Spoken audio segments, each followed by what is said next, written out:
আসসালামু আলাইকুম। কেমন আছো সবাই? আলহামদুলিল্লাহ, আমি অনেক ভালো আছি। আজ আমরা অষ্টম শ্রেণী 2.2 এর 9 আর 10 নাম্বার 9 আর 10 নাম্বার এই দুইটা অঙ্ক করব। খুব সহজ দুইটা অঙ্ক।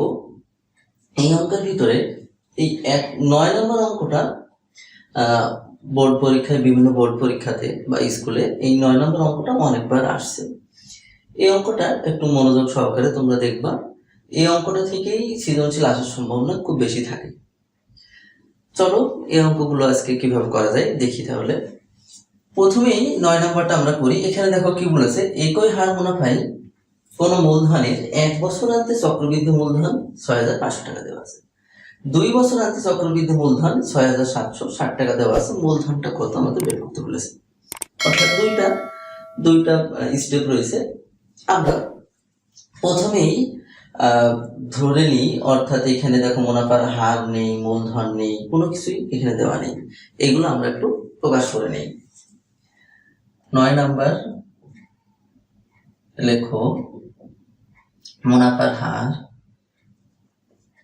ধরি, মুনাফার হার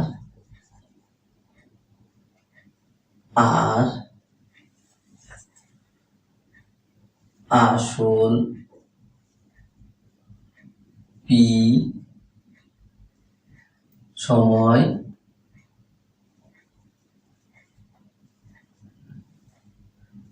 এন, এবং এখানে দাও এবং সময় এন, এবং সময় এন। তাহলে আমরা জানি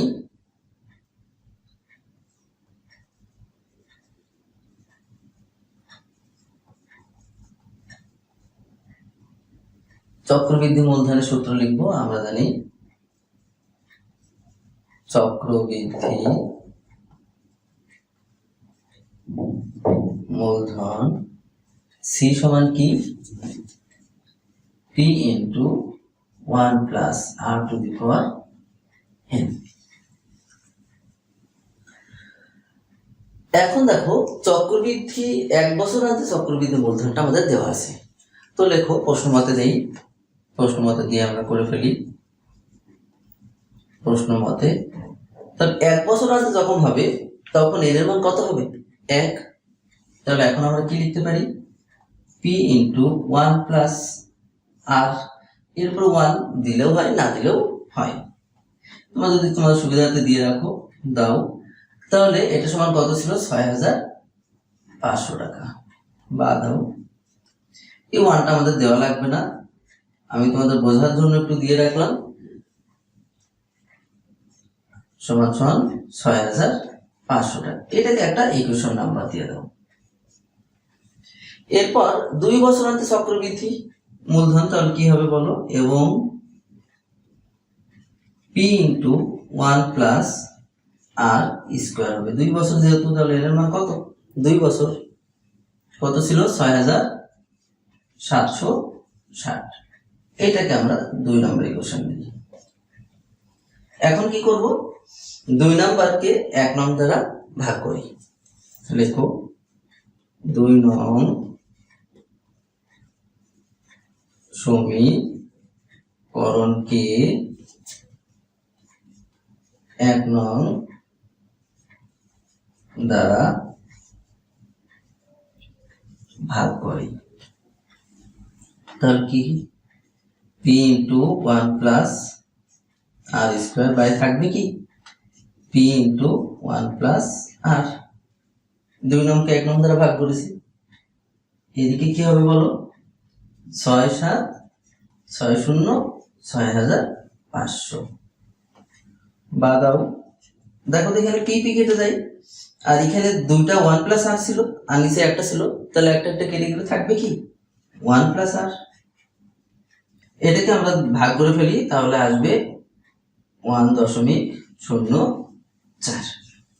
তাহলে 1 প্লাস আর এর মান পেলাম। এই 1 প্লাস আর এর মান যদি আমরা 1 নম্বর সমীকরণে বসাই, তাহলে দেখো পি এর মান পেয়ে যাবো। লিখে ফেলো।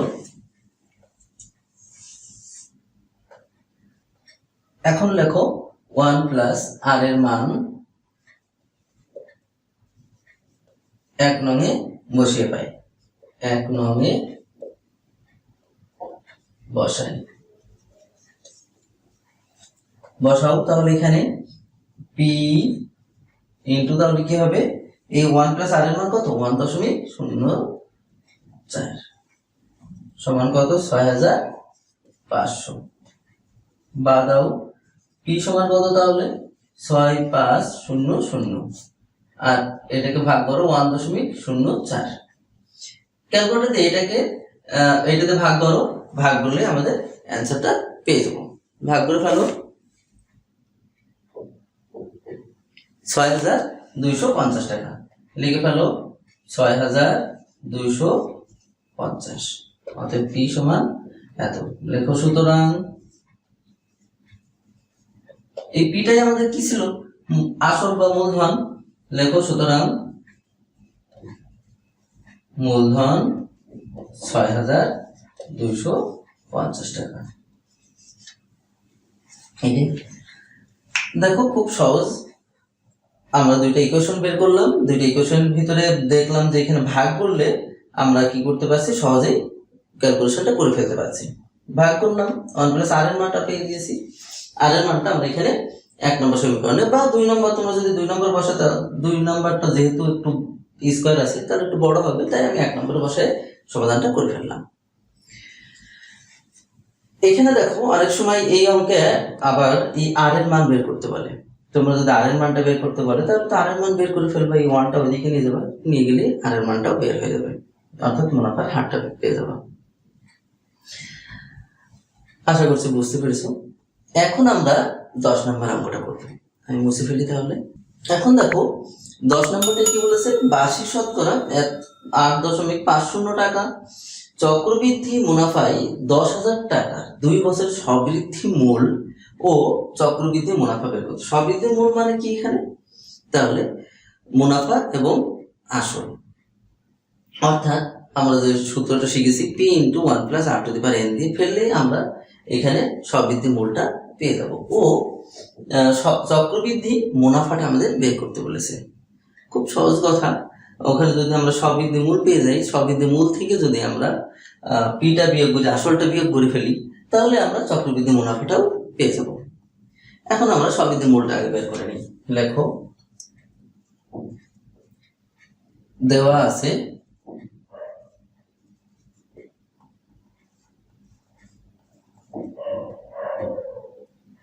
মুনাফার হার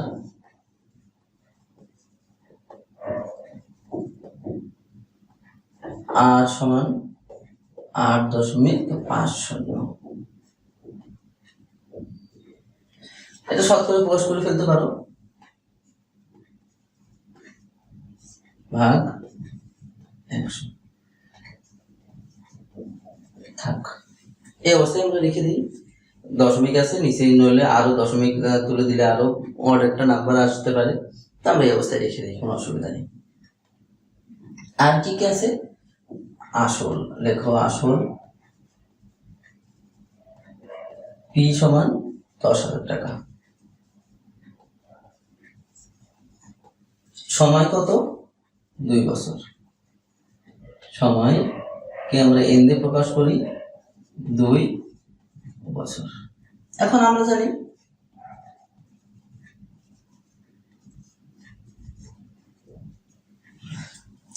লিখে ফেলি, আমরা জানি কি, চক্রবৃদ্ধি মূলধনের সূত্র জানি আমরা। লেখো আমরা জানি c সমান কি, p into 1 plus r two the power n। এর মান বসায় দাও, 10,000 টাকা, 1 প্লাস r কত ছিল, 0.50/100, n এর মান ছিল 2। এখন কি করব, ক্যালকুলেটর চাপো, এটাতে ভাগ করো, তার সাথে 1 যোগ করো, করে যে সংখ্যাটা আসবে সেটা 2 বার গুণ করবা, গুণ করে তার সাথে আবার এটা গুণ করো, দেখো সহজেই ক্যালকুলেশনটা হয়ে যাবে। আমি করে ফেলি, যেহেতু তোমরা ক্যালকুলেটর করবা তাহলে এইভাবে করো, দেখো যে একবারে হয়ে যাবে। আর তোমরা যদি লসাগু করতে চাও করতে পারো, ক্যালকুলেটর দিয়ে করলে আমার মনে হয় তোমাদের সহজ হবে, বুঝতেও সুবিধা হবে। করে ফেলি আমি তাহলে। এখন দেখো গুণ করলে আসছে 1, 1, 772.25 টাকা। গুণ করে ফেললাম। গুণ করে আমাদের কি আসলো তাহলে? চক্রবৃদ্ধি মূলধনটা আসলো বা সবৃদ্ধি মূলটা আসলো কত? 11,772.25 টাকা। এখন আমরা কি বের করব? চক্রবৃদ্ধি মুনাফা। লিখে ফেলি এখন। দেখো, আবার চক্রবৃদ্ধি মুনাফা। চক্রবৃদ্ধি মুনাফা সমান কি হবে তাহলে? এই যে আমরা আসলটা পেয়েছি, চক্রবৃদ্ধি মূলধন যেটা পেয়েছি, এটা থেকে আমরা কি করব? আসলটা বিয়োগ করে দেব। লেখো, মুনাফা সমান কি? C minus P. তাহলে সি কত পেয়েছিলাম আমরা? 11,772.25 বিয়োগ পি কত ছিল? 10,000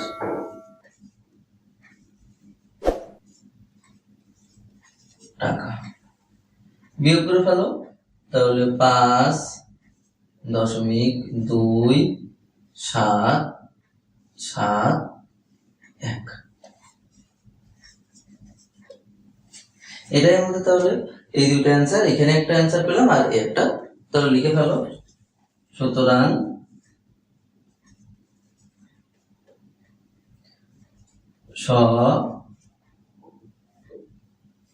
সবৃদ্ধি